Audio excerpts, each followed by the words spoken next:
નમસ્કાર મિત્રો, સ્વાગત છે તમારું આપ સૌની સહિયારી ચેનલ ગુજરાતી સાહિત્ય વિદ નિકુંજ યુટ્યુબ ચેનલમાં. હું નિકુંજ પરમાર આપ સૌનું તહેદીલ સ્વાગત કરું છું. આપણે આજના વિડીયોમાં વાત કરવાના છીએ ગુજરાત રાજ્યના પેન્શન ધારકોને માટે જે નાણાં વિભાગના જે સચિવને દ્વારા મોટી જાહેરાત કરવામાં આવી છે તેના વિશે આપણે વિડીયોમાં ચર્ચા કરવાના છીએ. તે પહેલાં મિત્રો જે વોટ્સઅપ ગ્રુપ અને ટેલિગ્રામ ગ્રુપ બંને બનાવ્યું છે, લિંક ડિસ્ક્રિપ્શનમાં મૂકું છું, તમે અવશ્યથી જોઈન થજો. તેમના ચેનલ પર મિત્રો સરકારી કર્મચારી બાબત, નિવૃત્ત કર્મચારી બાબતે, પેન્શન બાબતે, પગાર બાબતે, શિક્ષણ સહકાર માટે ઉપયોગી બને તમામ માહિતીના ચેનલ પૂર્વત કરવામાં આવશે. ચેનલ સબસ્ક્રાઈબ કરવાનું ભૂલશો નહીં.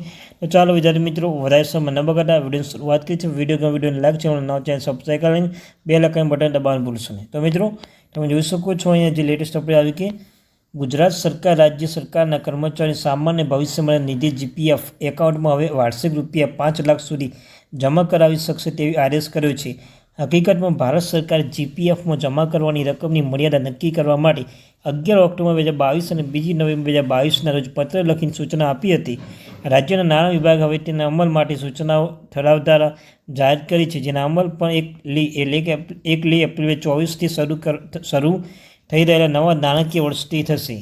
ત્યારબાદ મિત્રો નાણાં વિભાગના નાયબ સચિવ આઈડી ચૌધરી અહીંયાથી શનિવારે પ્રસિદ્ધ ઠરાવમાં સીપીએફમાં વાર્ષિક કેટલા રૂપિયા જમા કરી શકાય તે અંગે સૂચના જાહેર થઈ છે, જેમાં કહેવાયું છે કે વર્ષ 1953ના ઠરાવથી સરકારી કર્મચારીઓના મૂળ પગારના 10% રકમ ફરજિયાતપણે જીપીએફમાં જમા કરાવી શકાતી નથી.